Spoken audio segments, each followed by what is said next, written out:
Hey guys, this is a quick video.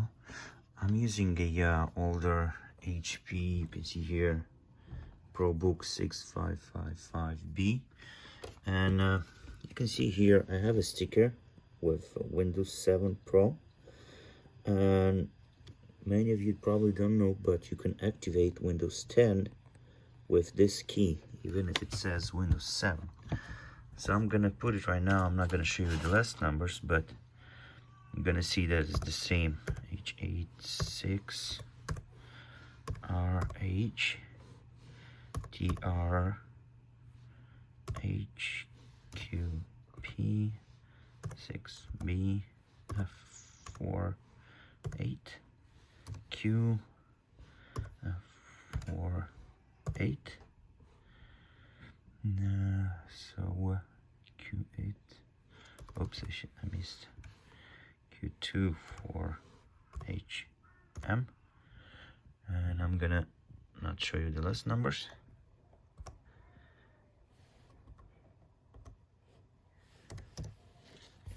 So you can see this is it. I'm gonna show you one more time on the back that this is it. So I'm gonna just push activate, and you're gonna see that it's gonna activate Windows 10 with a Windows 7 key.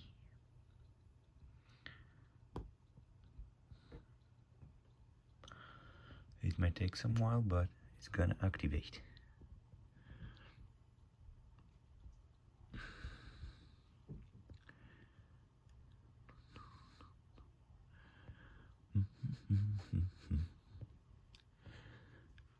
So yeah, you can see it's activated.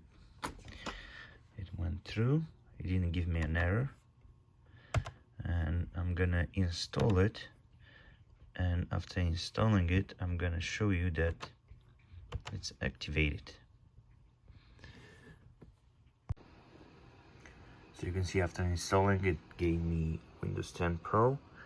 It changed the key, and there is a star at the end for some reason, and it says Windows 7 OEM marker present in firmware.